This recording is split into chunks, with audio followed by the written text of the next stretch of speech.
Okay, quiet, please. Just make you aware of the fact that there is also a little article that was just published by the Mises Institute that I wrote recently that has nothing to do with what I want to talk about today. Just make you aware of it. A German translation done by Robert Grötzinger has also just appeared in a German monthly, Eigentümlich Frei. As the host of this conference, I take the liberty of bothering you for an entire hour. Actually, my paper is significantly longer, so this is already a drastically shortened version. And it will be a little bit of a programmatic speech.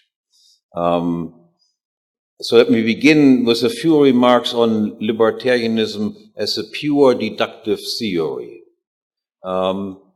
If there were no scarcity in the world, human conflicts would be impossible. Interpersonal conflicts are always and everywhere conflicts concerning scarce objects, scarce things. I want to do X with a certain thing, and you want to do Y with a certain thing, and that must lead to conflict. And because of such conflicts, we seek out norms of behavior with the very purpose of avoiding conflicts. If we did not want to avoid conflicts, the search for norms of conduct would be obviously senseless. We would simply fight and struggle. Absent now a perfect harmony of all interests, conflicts regarding scarce resources can only be avoided if all scarce resources are assigned as private exclusive property to some specified individual or individuals. That is logically so. But who owns what scarce resource as his private property and who does not? Now, first, each person owns his physical body that only he and no one else can control directly. Only I can lift up my arm. You can lift up my arm only indirectly by first using your physical body. So each person owns his physical body because only he can control it directly. And you own your body because only you can control it directly, and everybody can control your bodies only indirectly.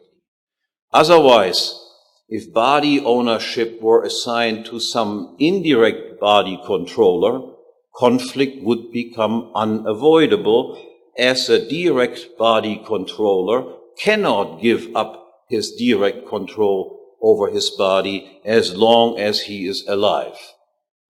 And second, as far as scarce resources are concerned that can be controlled only indirectly, namely by our own nature-given and unappropriated body, that is, exclusive control over property is acquired by and assigned to that person who appropriated the resource in question first, or who acquired it through a voluntary, conflict-free exchange from its previous owner.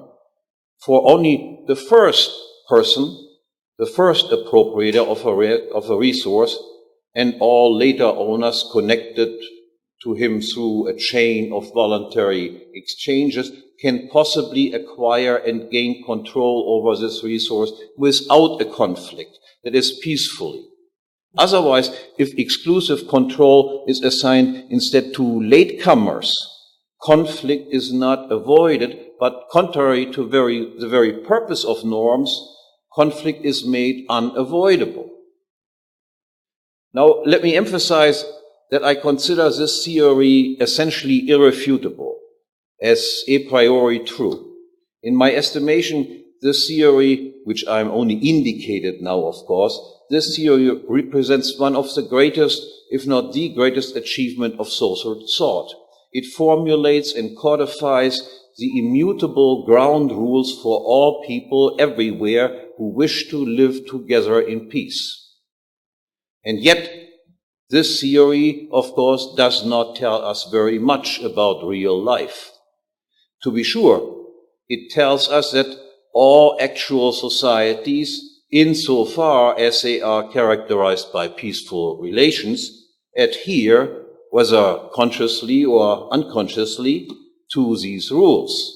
But it does not tell us anything about to what extent this is the case. And for this, every libertarian theorist must, of course, also turn his attention to the actions of real people and become some sort of sociologist. And this brings me to the topic of left and right. The difference between the right and the left, and here I use a definition that Paul Gottfried has frequently presented, the difference between left and right is a fundamental disagreement concerning an empirical question. The right recognizes, as a matter of fact, the existence of individual human differences and diversities and accepts them as natural, whereas the left denies the existence of such differences and diversities or tries to explain these differences and diversities away, and in any case regards them as something unnatural that must be rectified to establish a natural state of human equality. The right recognizes the existence of individual human differences not just with regard to the physical location and makeup of the human environment and the individual human body. More importantly, the right also recognizes the existence of differences in the mental makeup of people. That is, in their cognitive abilities, in their talents, in their psychological dispositions and motivations. The right recognizes that these mental differences resulting from the interaction of the physical environment and the physical human body are the result of both environmental and physiological and biological factors. Moreover, the right not merely recognizes the existence of these differences and diversities, it realizes also that the outcome of input differences will again be different. And it accepts these different outcomes of different inputs as normal and natural. The left, on the other hand, is convinced of the fundamental equality of men, that all men are created equal. It does not deny the patently obvious, of course, that there are environmental and physiological differences. That is, that some people live in the mountains and others on the seaside, or that some men are tall and others short, some white and others black, some male and others female. But the left does deny the existence of mental differences, or insofar as these are too apparent to be entirely denied, it tries to explain them away as somehow accidental. That is, the left either explains such differences as solely environmentally determined, or else, in those cases where it cannot be denied that biological factors do play a causal role in determining success or failure, the left considers these differences as pure luck and the resulting outcome of individual success or failure as undeserved, and in any case, whether caused by advantageous or disadvantageous environmental circumstances or biological attributes, all observable individual human differences are to be equalized somehow. And where this cannot be done literally, the left insists that the undeservedly lucky must somehow compensate the unlucky, so that every person will be accorded an equal station in life in correspondence with what they think is the natural equality of all men. Now, with this short characterization of the right and the left, I return to the subject of libertarianism. Is libertarianism compatible with the worldview of the right, and is libertarianism compatible with leftist views? Now, as for the right, the answer seems to be an emphatic yes. Every libertarian only vaguely familiar with social reality will have no difficulty whatsoever acknowledging the fundamental truths of the rightist worldview. He can, and in light of the empirical evidence, indeed, he must agree with the right's empirical claim regarding the fundamental, not only physical, but also mental inequality of men. And he can in particular also agree with the right's normative claim of laissez-faire, that is, that this natural human inequality will inevitably result also in unequal outcomes, and that nothing can or should be done about this. There's only one important caveat, however.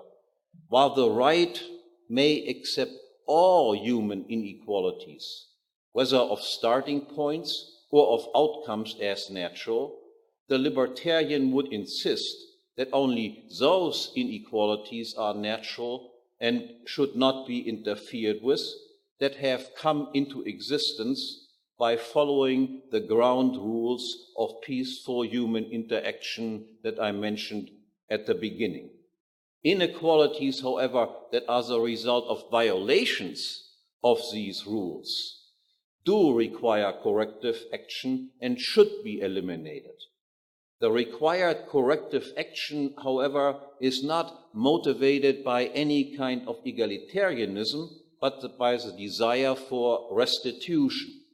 He and only he who can show that he has been robbed, defrauded, or legally disadvantaged should be made whole again by those, and only by those, who have committed these crimes against him and his property, including also cases where restitution would result at an even greater inequality, as when a poor man had defrauded and owed restitution to a rich one. On the other hand, as for the left, the answer seems to be an equally emphatic no. The empirical claim of the left that there exist no significant mental differences between individuals and by implication between various groups of people, and what appear to be such differences are due solely to environmental factors and would disappear if only the environment were equalized, is contradicted by all everyday experience and mountains of empirical research. Men are not and cannot be made equal. However, it is in particular the implied normative claim and activist agenda of the left that makes it incompatible with libertarianism. The leftist goal of equalizing everyone or equalizing everyone's station in life is incompatible with private property, whether in one's own body or in external things.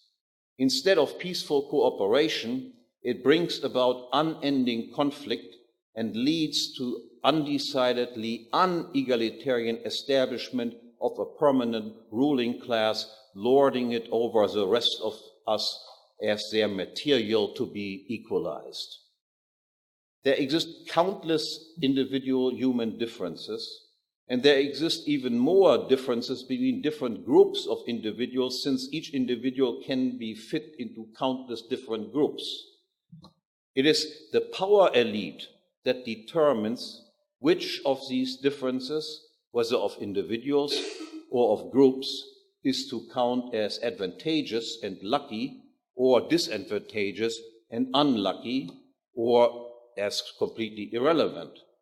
It is the power elite that determines how, out of countless possible ways, to actually do the equalizing of the lucky and the unlucky, that is, what and how much to take from the lucky and give to the unlucky to achieve equality. And whatever equalization is then achieved, since countless new differences and inequalities are constantly re-emerging, the equalizing job of the power elite can never ever come to a natural end, but must instead go on forever, endlessly. The egalitarian worldview of the left is not only incompatible with libertarianism, however, it is so out of touch with reality that one must wonder how anyone can take it seriously. At least for a libertarian, the answer should be obvious. The egalitarian doctrine achieved this status not because it is true, but because it provides the perfect intellectual cover for the drive toward totalitarian social control by the ruling elite.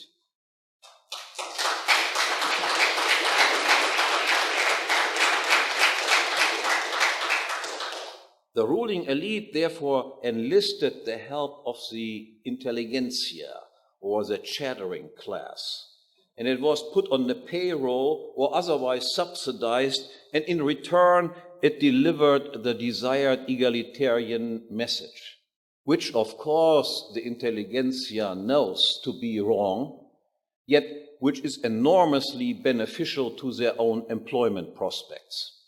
And so the most enthusiastic proponents of the egalitarian nonsense can be found among the intellectual class. Given then that libertarianism and the egalitarianism professed by the left are obviously incompatible, it must come as a surprise that many who call themselves libertarians today are and consider themselves to be part of the left. How is such a thing possible?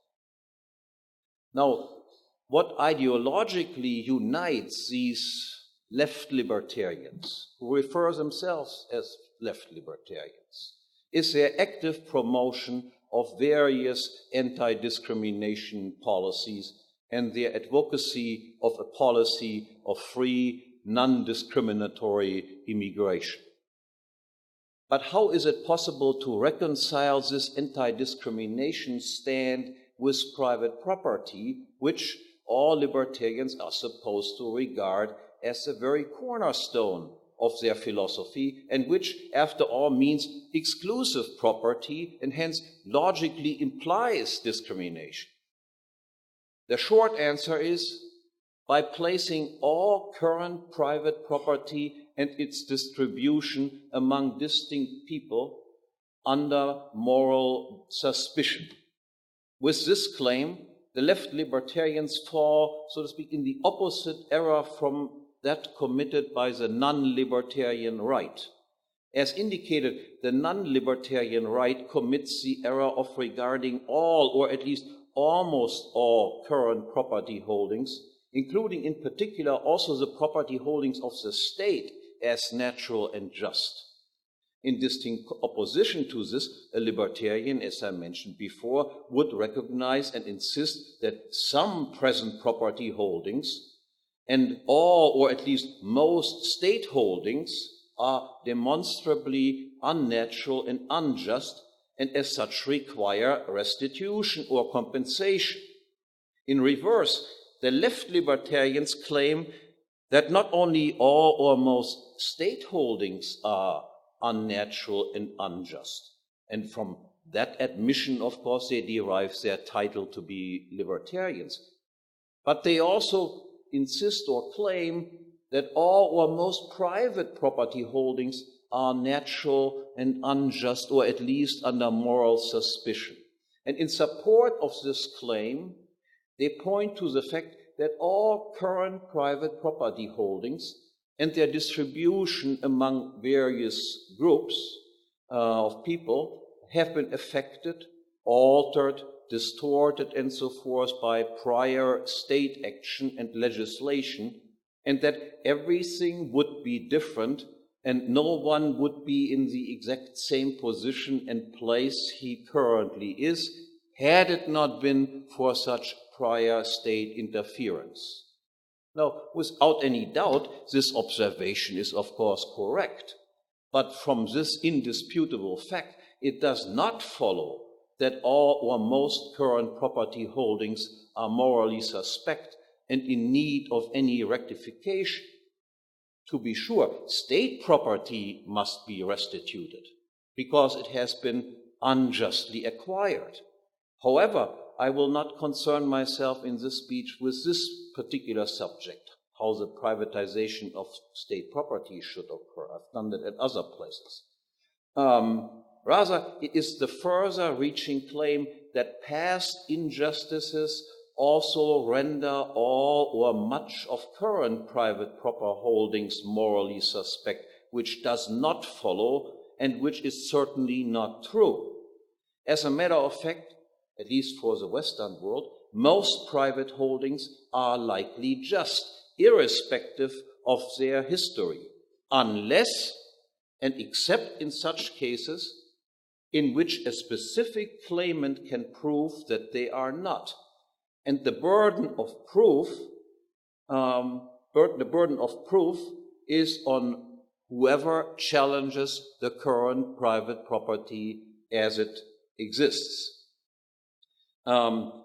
He must show that he is in possession of an older title to the property in question than its current owner, and that the current owner or its legal predecessor is somehow causally responsible and liable for the claimant's alleged dispossession. Otherwise, if a claimant cannot prove this, everything is to remain as it currently is. Now, certainly a considerable number of cases exist where this can be done and restitution or compensation is owed. But just as certainly with this burden of proof on any challenger of any current property distribution, not much mileage can be gained for any non-discriminatory egalitarian agenda. To the contrary, in the contemporary Western world, replete with affirmative action laws, more, not less discrimination and inequalities would result if, as justice would require, everyone who in fact could provide individualized proof of victimization were actually permitted to do so by the state and bring suit and seek redress from his victimizer. But left libertarians, also sometimes referred to as bleeding heart libertarians or humanitarian cosmopolitan libertarians, are not exactly known as fighters against affirmative action.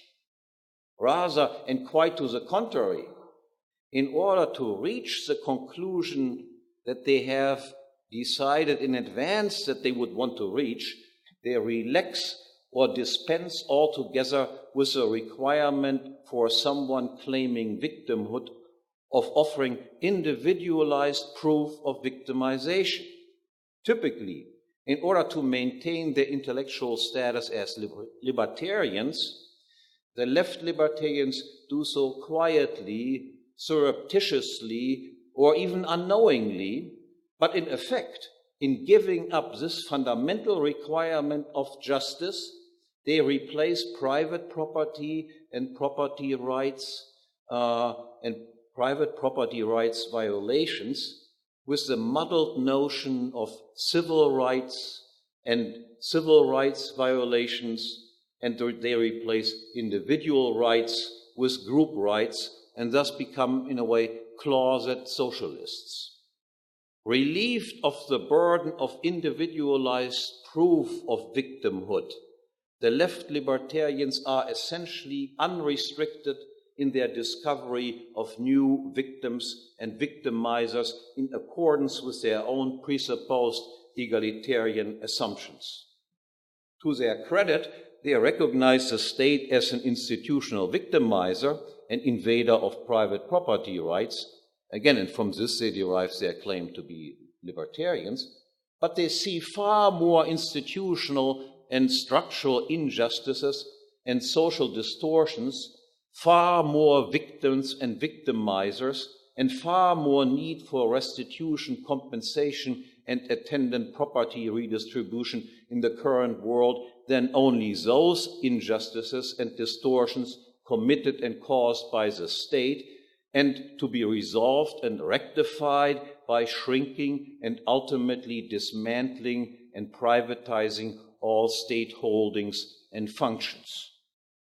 The views held by left libertarians in this regard are not entirely uniform, but they typically differ little from those promoted by cultural Marxists. They assume as natural a largely flat or horizontal society of equals, that is, of essentially universally and worldwide homogeneous, like-minded and talented people of more or less similar social and economic status and standing, and they regard all systematic deviations from this model as a result of discrimination and grounds for some form of compensation and restitution. Accordingly, the hierarchical structure of traditional families, of sex roles, and the partition of labor between males and females is considered unnatural.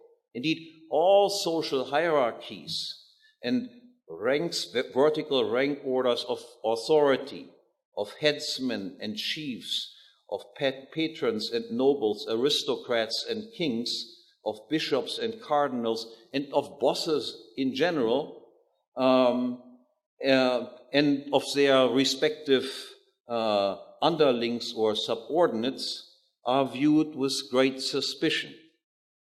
Similarly, all great or excessive disparities of income and wealth, of so-called economic power, and the existence of both a downtrodden underclass as well as of an upper class of super wealthy people and families are deemed unnatural.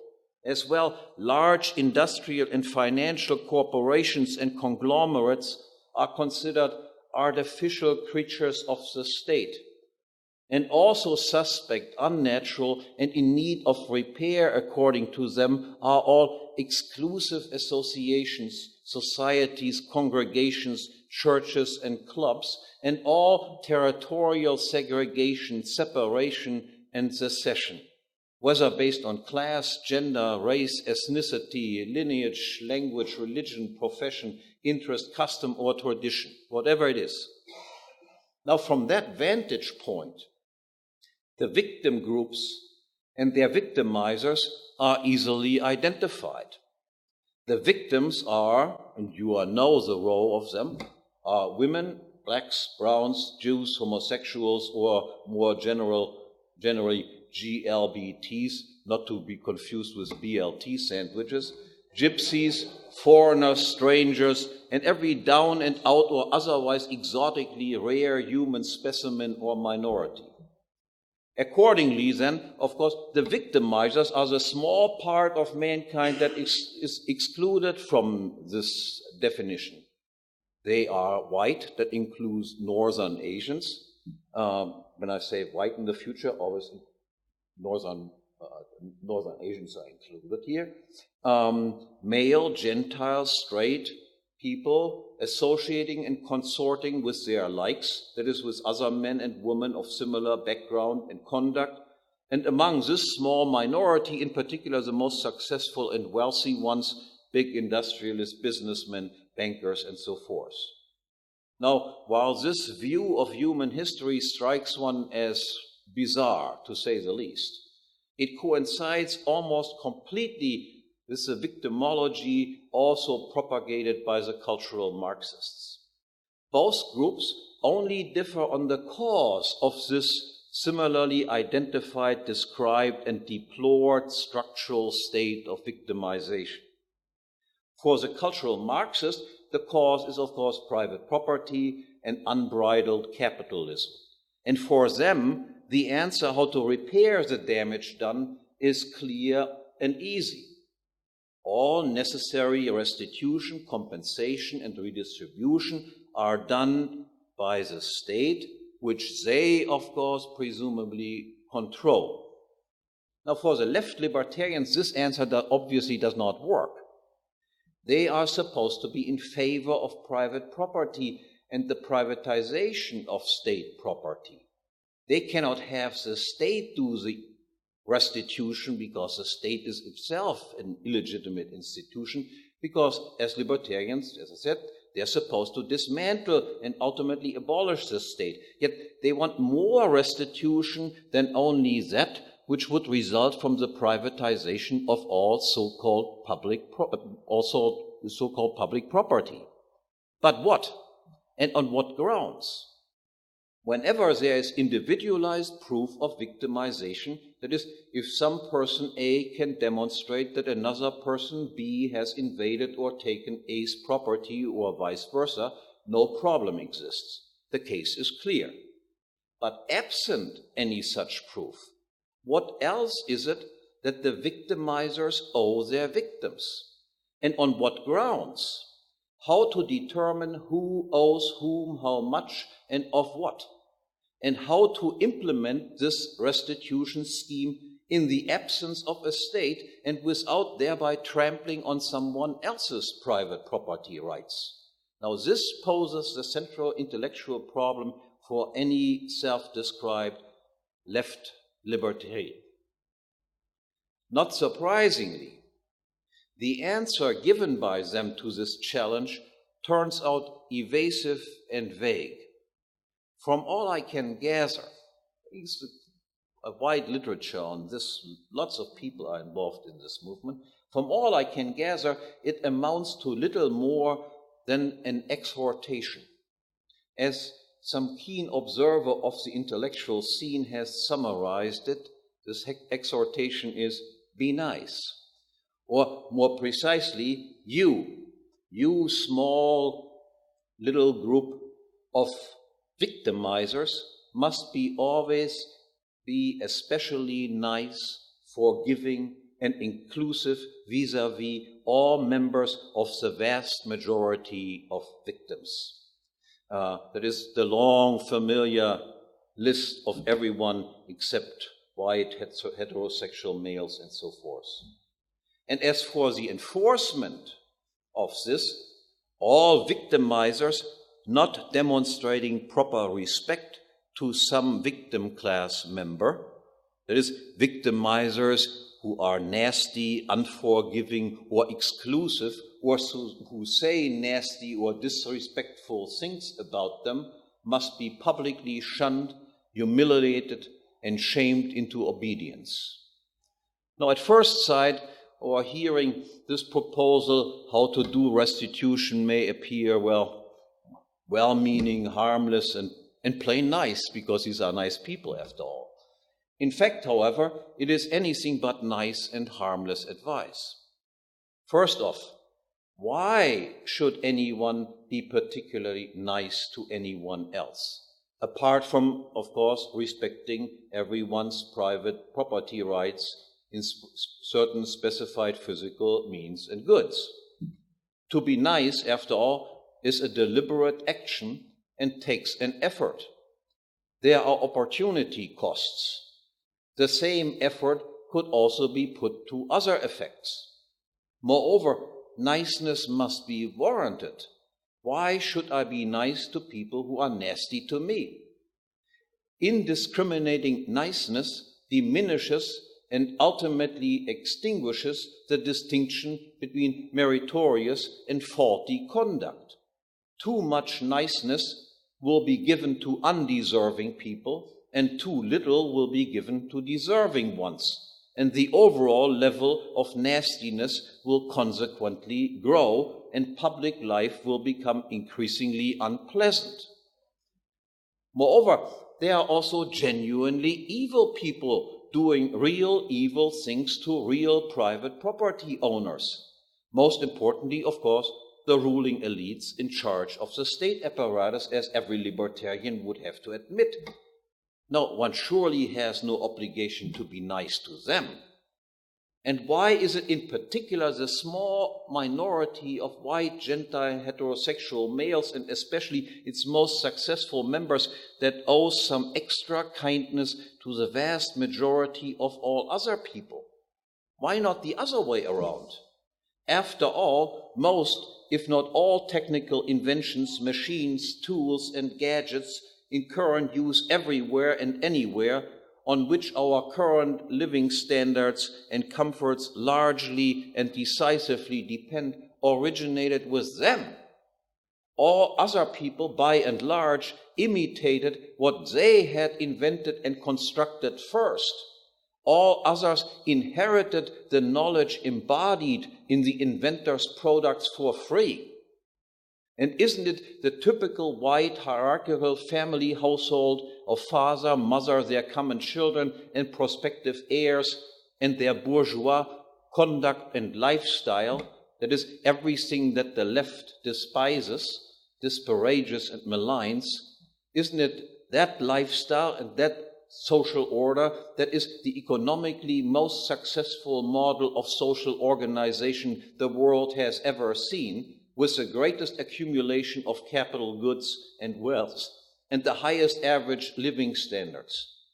And isn't it only on account of the great economic achievements of this minority of victimizers that a steadily increasing number of victims could be integrated and partake in the advantages of a worldwide network of the division of labor? And isn't it only on account of the success of the traditional white bourgeois family model also that so-called alternative lifestyles could all emerge and be sustained over time? Excuse me. I will come to the apparent answer to these rhetorical questions shortly. Before, however, a second strategic error in the left libertarian advice of special niceness towards historic victims must be briefly addressed. Interestingly, the victim groups identified by both left libertarians and the cultural Marxists differ little, if at all, from the groups identified as underprivileged and in need of compensation also by the state. While this poses, of course, no problem for cultural Marxists and can be interpreted as an indicator of the extent of control that the cultural Marxists have already gained of the state apparatus, for left libertarians, this coincidence should be cause for some intellectual concern. Why would the state pursue the same or similar end of non-discrimination of victims by victimizers that they, the left libertarians, too want to achieve, if only by somewhat different means?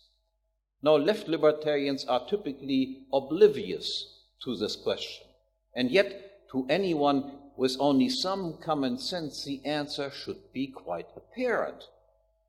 In order to reach total control over each individual person, the state must pursue a divide et impera policy.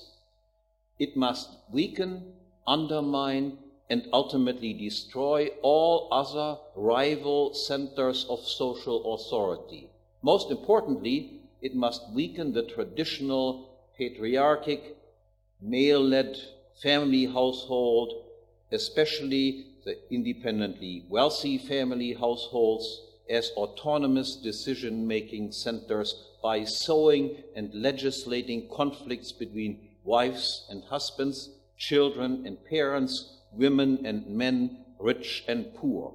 As well, all hierarchical orders and ranks of social authority, all exclusive associations, and all personal loyalties and attachments, be it to a particular family, community, ethnicity, tribe, nation, race, language, religion, custom, or tradition, whatever, all possible attachments to any of these identities, except the attachment to a given state, qua citizen, subject, and passport holder, must be weakened and ultimately destroyed. And what better way to do this than to pass anti-discrimination laws. In effect, by outlawing all discrimination based on gender, sexual orientation, age, race, religion, national origin, and so on, all women, and especially, of course, single mothers and lesbians, all blacks and browns, all homosexuals, all down and out, and all foreigners, strangers, aliens are declared state-certified victims. Anti-discrimination laws then are an official call upon all victims to find fault and complain to the state about their own favorite white, Gentile, heterosexual male oppressors, and especially the more wealthy ones among them, and their oppressive machinations. That is, their sexism, their homophobia, their chauvinism, their nativism, their racism, their xenophobia, or whatever it is. And for the state to respond to such complaints then by cutting the oppressors down to size. That is, in successively dispossessing them of their property and authority, and correspondingly expanding and strengthening its own monopolistic power vis-à-vis an increasingly weakened, fragmented, fractionalized, and dehomogenized society. Ironically then, and contrary to their self-proclaimed goal of wanting to shrink or even eliminate the state, the left libertarians, with their peculiar egalitarian victimology, become accomplices to the state and effectively contribute to the aggrandizement of its power. Which brings me to my final subject. The role of left libertarianism as an accomplice to the state becomes even more apparent when one considers their position on the increasingly virulent question of migration. Left libertarians are typically ardent advocates, in particular, of a policy of free and non-discriminatory immigration.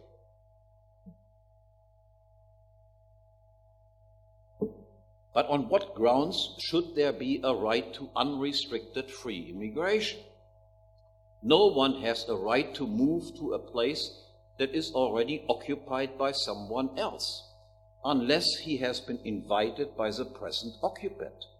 And if all places are already occupied, all migration is migration by invitation only. A right to free immigration exists only for a virgin country or for open frontier. There are only two ways of trying to get around this conclusion and still rescue the notion of free immigration. The first one is to place all current place occupants and occupations under moral suspicion again.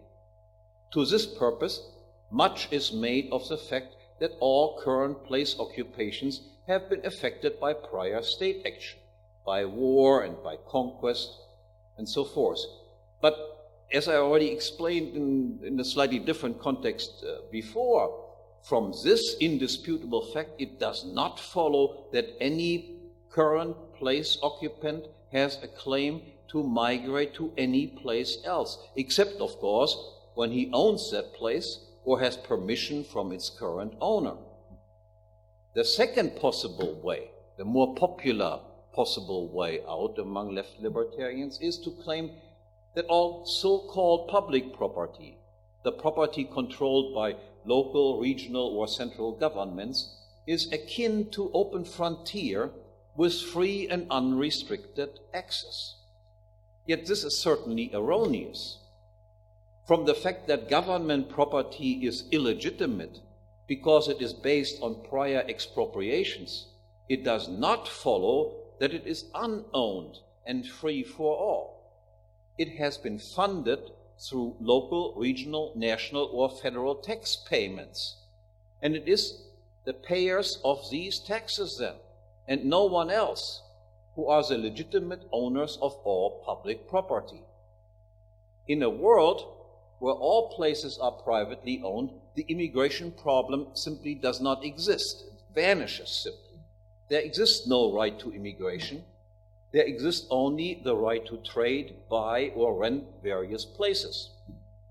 Yet what about immigration in the real world with public property administered by local, regional, or central state governments? First, let's ask us the following question. What would immigration policies be like if the state would, as it is supposed to do, act as a trustee of taxpayer-owned public property? Or, formulated a little bit differently, what about immigration if the state acted like the manager of the community property jointly owned and funded by the members of a housing association or of a gated community? Now, at least in principle, the answer is clear. A trustee's guideline regarding immigration would be what I call the full cost principle. That is, the immigrant or his inviting resident should pay the full cost of the immigrant's use made of all public goods or facilities during his presence. The cost of the community property funded by resident taxpayers should not rise or its quality fall on account of the presence of immigrants. On the contrary, if possible, the presence of an immigrant should yield the resident owners a profit, either in the form of lower taxes or community fees, or a higher quality of community property, and hence all around higher property values. But then, of course, this is not what the state does. The immigration policies of the states that are confronted with the highest immigration pressure today, that is, of the United States and of the countries of Western Europe, have very little resemblance with the actions of a trustee. They do not follow the full cost principle. They do not tell the immigrant essentially to pay up or leave. To the contrary, they tell him, once in, you can stay and use not just all roads, but all public facilities and services for free or at discounted prices, even if you do not pay up. That is, they subsidize immigrants, or rather, they force domestic taxpayers to subsidize them.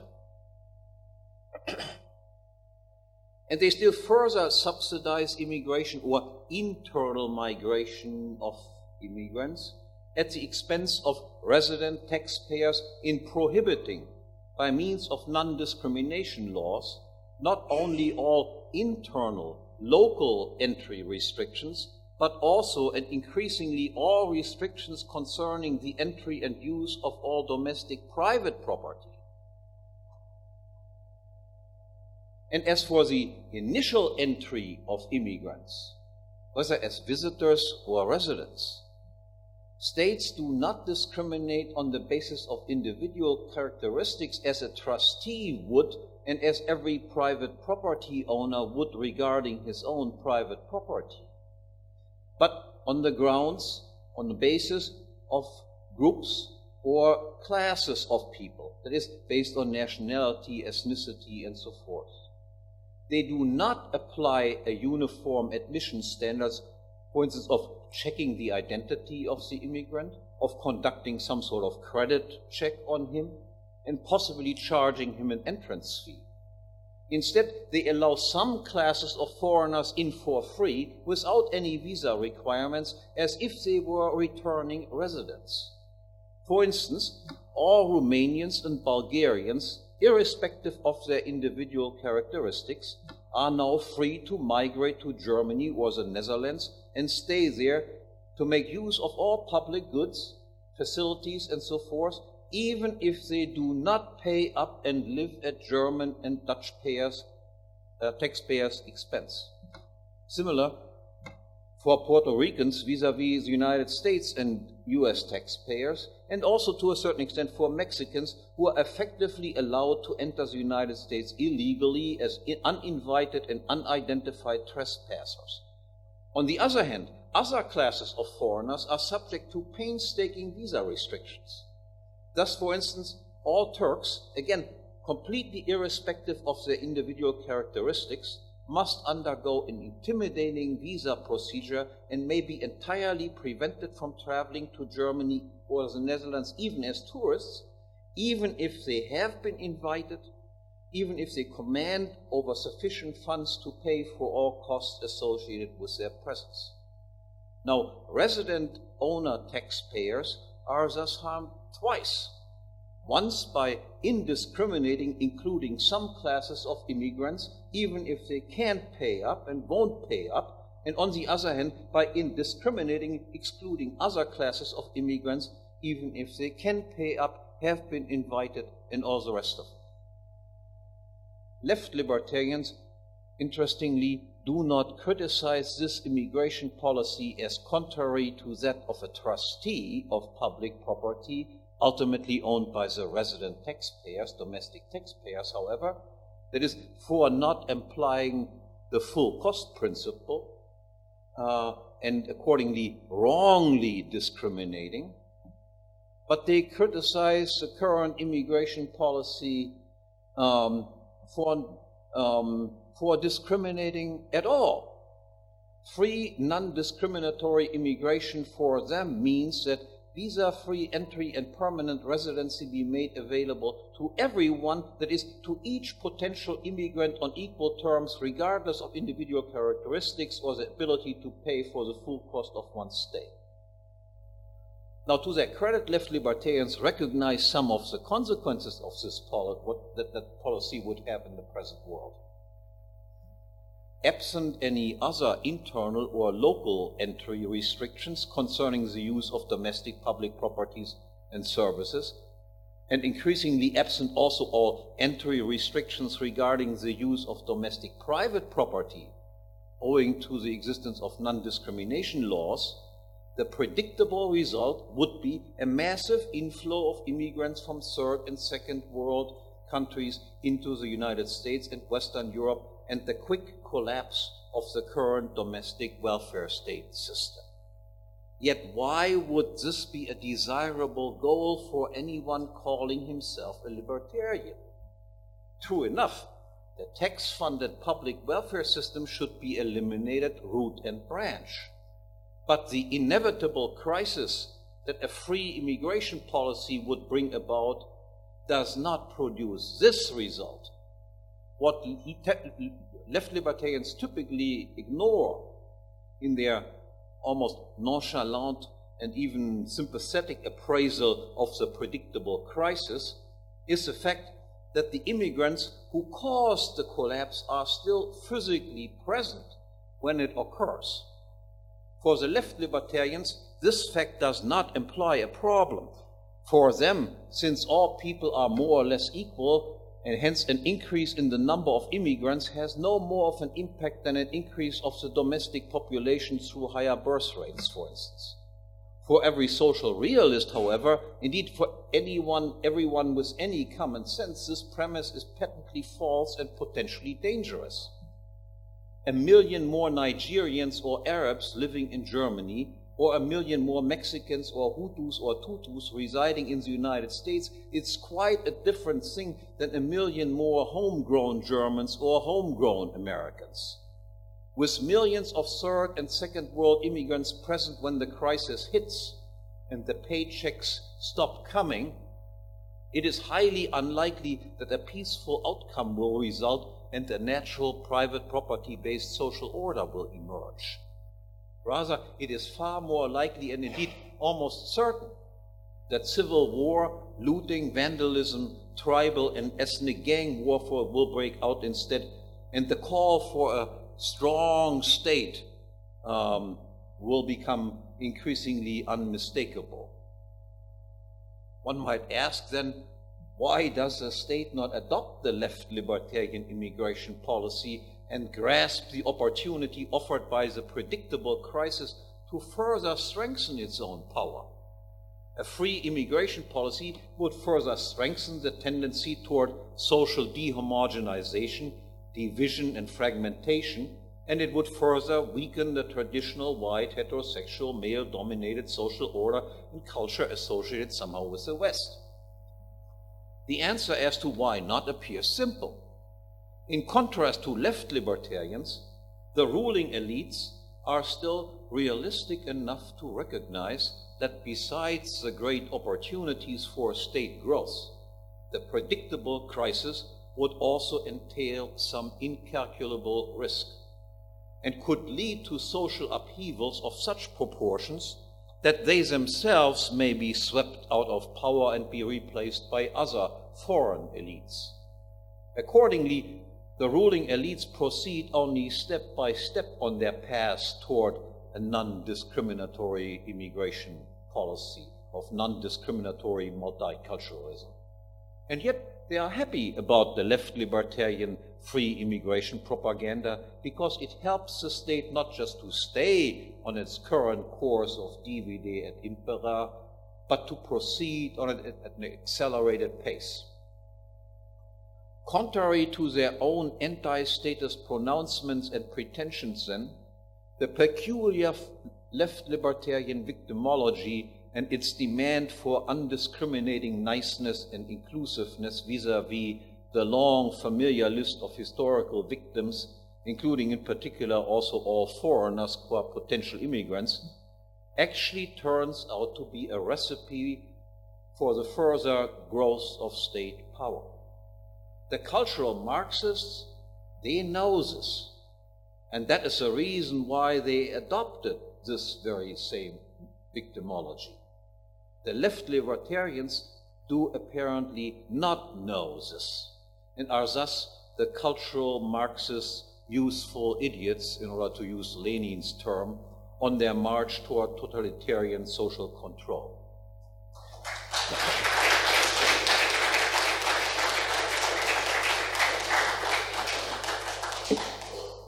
Let me come to a conclusion and a return to libertarianism and the topic of left and right, and thereby finally also answer my earlier rhetorical questions concerning the peculiar leftist victimology and its true significance. You cannot be a consistent left libertarian because the left libertarian doctrine, even if unintended, promotes status that is unlibertarian ends. And from this, many libertarians have drawn the conclusion that libertarianism is neither left nor right, that it is just thin libertarianism. I do not accept this conclusion. Neither did Murray Rothbard accept this conclusion. And indeed, I consider myself a right libertarian and a consistent one at that. True enough, the libertarian doctrine is a purely deductive and a prioristic theory, and as such does not say or imply anything about the rival claims of the right and the left regarding the existence, the extent, and the causes of human inequalities. That is an empirical question. But on this question, the left happens to be largely wrong and unrealistic, whereas the right happens to be largely correct and realistic.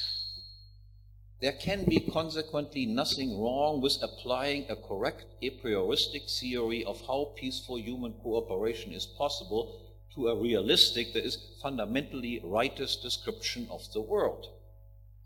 Realistically, a right libertarian does not only recognize that physical and mental abilities are unequally distributed among various individuals within each society, and that accordingly each society will be characterized by countless inequalities, by social stratification, and a multitude of rank orders of achievement and authority. He also recognizes that such abilities are unequally distributed among the many different societies coexisting on the globe, and that consequently also the world as a whole will be characterized by regional and local inequalities, disparities, stratification, and rank orders. He notices further that among these unequally distributed abilities, both within any given society and between different societies, it is also the mental ability of recognizing the requirements and the benefits of peaceful cooperation.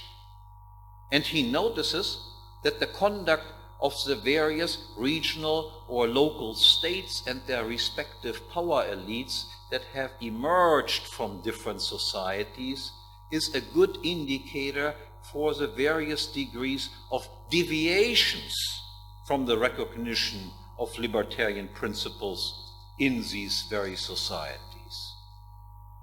Moreover, more specifically, he realistically notices that libertarianism as an intellectual system was first developed and furthest elaborated in the Western world by white males in white male-dominated societies. That is, in white heterosexual male-dominated societies where adherence to libertarian principles is the greatest and the deviations from them least severe, as indicated by the comparatively less evil and extortionist state policies in those places. He recognizes that it is white heterosexual men who have demonstrated the greatest ingenuity, industry, and economic prowess. And it is societies dominated by white heterosexual males, and in particular by the most successful among them, which have produced and accumulated the greatest amount of capital goods and achieved the highest average living standards.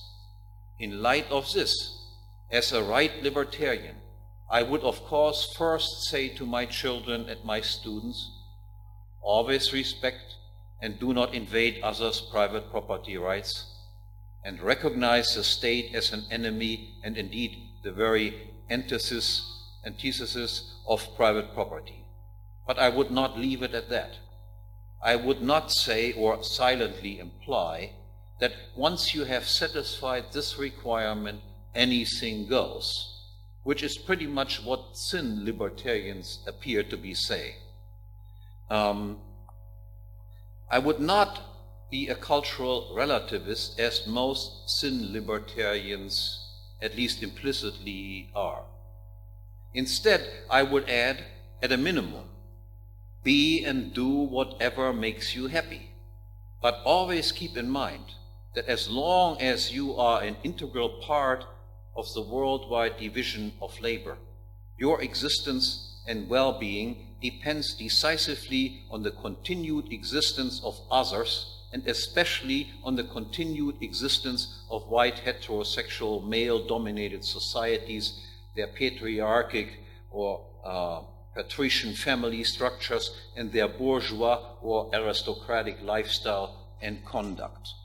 Hence, even if you do not want to have any part in that, recognize that you are nonetheless a beneficiary of this standard Western model of social organization, and hence, for your own sake, do nothing to undermine it, but to be supportive of it instead as something to be respected and protected.